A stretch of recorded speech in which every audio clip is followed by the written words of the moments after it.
I finished high school in Chicago. I finished at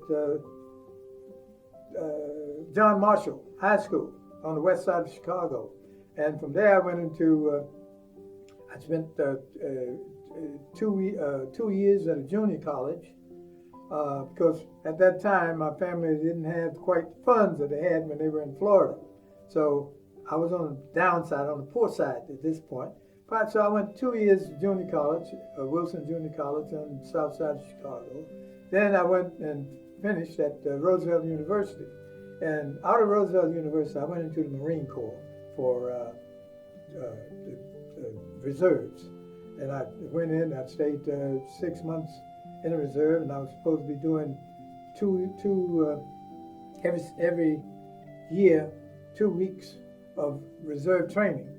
But I was not enthused about this training anymore. Because when I was in the Marine Corps, I was at Camp Lejeune, North Carolina, and I went into town one time, and out of Camp Lejeune, I couldn't go into a McDonald's. I couldn't go into any restaurant. Black troops could not go into those places to eat. And at the time, they were talking about Vietnam. They were talking about we might have to go to Vietnam. Eisenhower was talking about, mentioned Vietnam. Went to the maps, looked for Vietnam, and there was no Vietnam on the map. I said, where is Vietnam? There was nothing but French Indochina. That was all that was on the map, French Indochina. There was no Cambodia or Laos or Vietnam. There was just one big thing, French Indochina. But anyway, I left the Marine Corps and went to work in Washington for the Internal Revenue, and that's where because I had gone to try to get a job with the bank, and that wouldn't work. But I got in with the Internal Revenue because at that time, the Kennedy had just become president, and they started opening up government employment.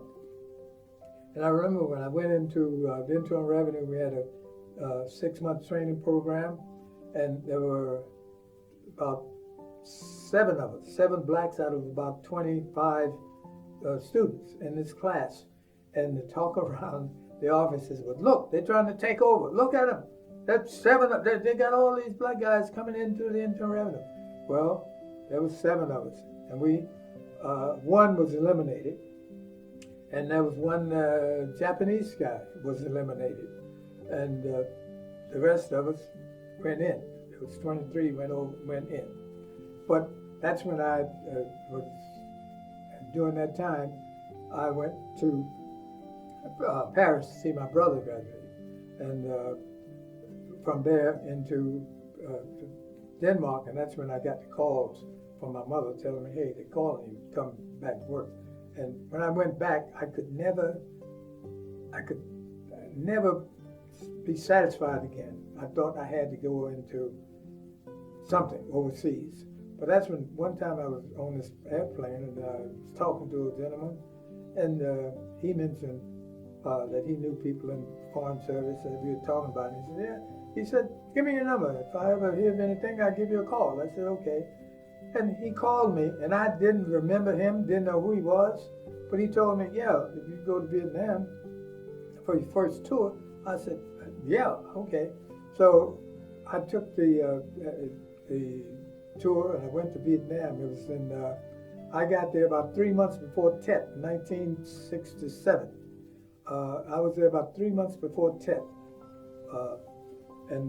But I was lucky because there was a Vietnamese man in the office that I would talk to, and I would always call him, what was his name, Mr.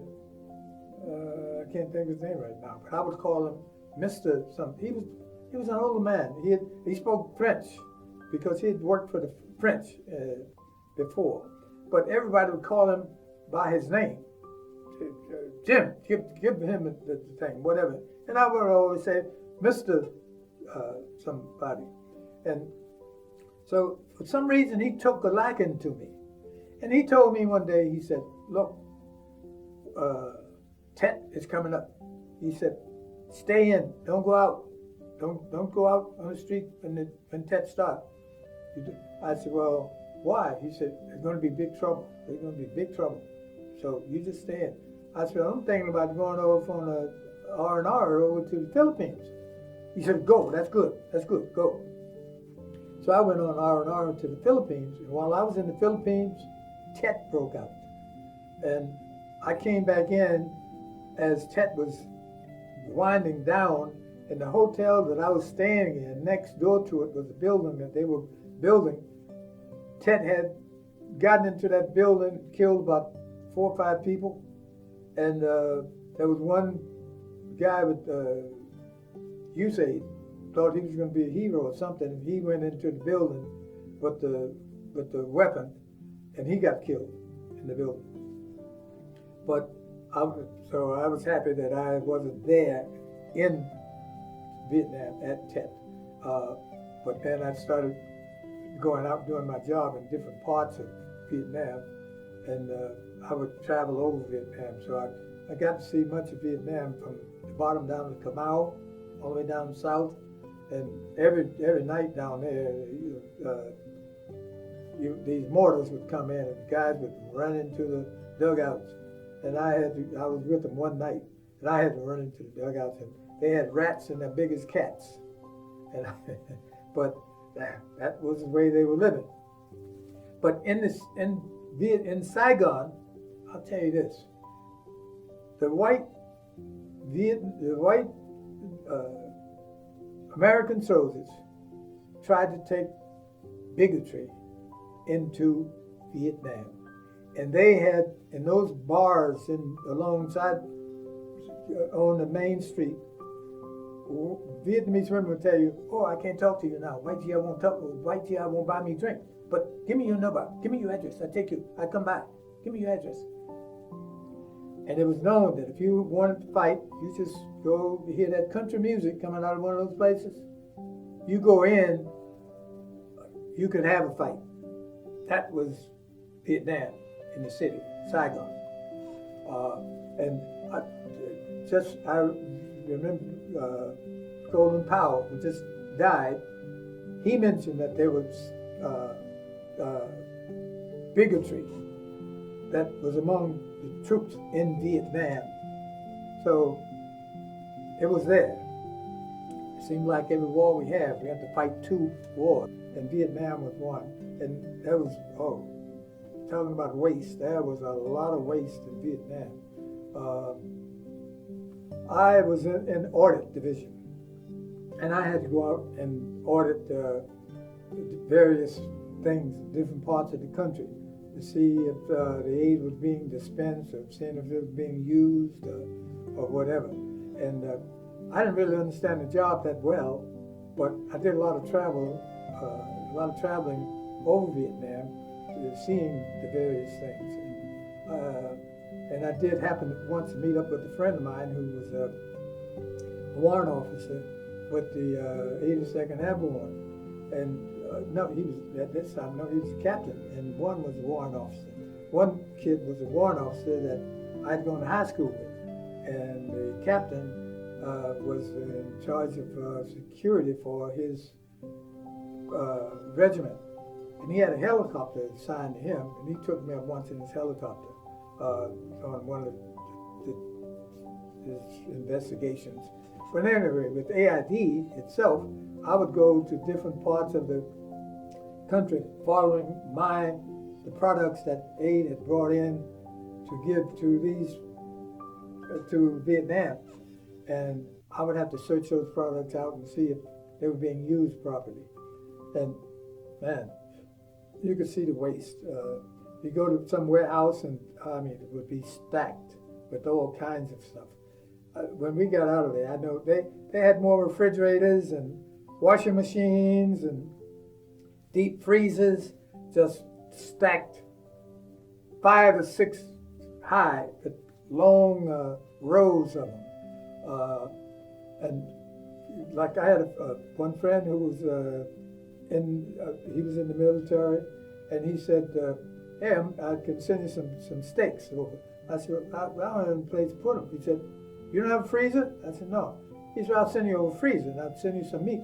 He said, you're going to get your steaks before Westmoreland gets his. I said, what? He said, no, I'm going to send, he sent the freezer over to my apartment. And I had an apartment that was, Aid didn't even know that they were paying for that apartment because they had built special buildings for Aid employees, and all the Aid employees had been moved out of the other sections and put into those apartments. But they didn't know that they had this one that I was living in. And I was living in this community with Vietnamese and French. And we didn't have any guards on the gate.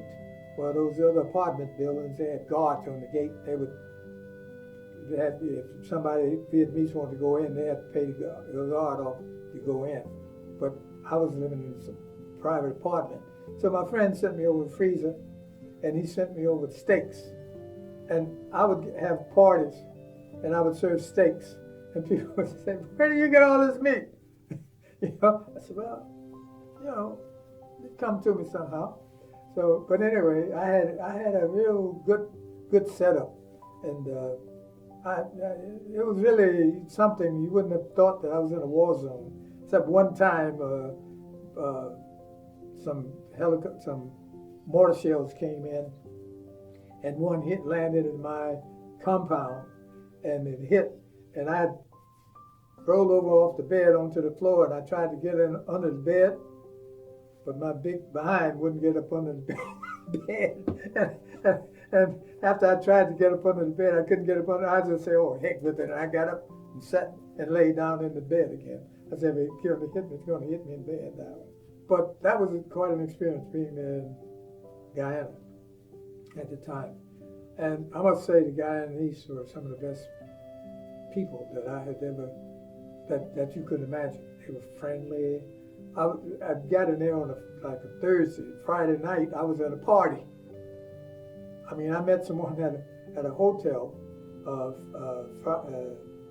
And Saturday I was at a party. I met someone at a hotel Friday evening.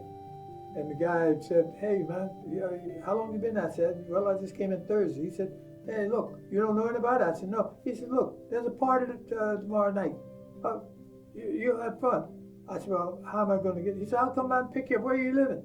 And I told him. He said, "I'll come by and pick you up, man." He came by and picked me up, took me to a party. And, it was good. That's great, fantastic. I had a guy that would bring me fresh fish once a week.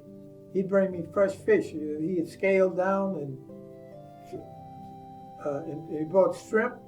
Shrimp was looking like chicken legs. They were so big that he would bring shrimp that they were exporting into the States. But he had them before they were exported. He would bring me, and I don't eat that many shrimp. But shrimp was big enough, I would give a party, and the shrimp looked like chicken legs that the people were eating. But the people were so friendly, so good, so nice. And I really enjoyed being there. But they didn't have anything on the shelves. You go into somebody would tell you, say, they got some sugar down at this store. Better go down there and get it before you. Or they got washing powder down over here at this place. Better go and get it. And you go in there and there would be nothing in there. But we could get stuff up from Miami. So I built a little store on the side of the consulate, and I built a little store there for American personnel. I had food shipped up that they could buy from this little store. And then I built a warehouse. We had a little warehouse over in somebody's rented garage. So I got somebody told me about a steel warehouse that you could get and put up. So I ordered the steel warehouse. The guy came down, put up the steel warehouse. So then we could move everything over into. I worked really hard there in that place, but it was a good situation.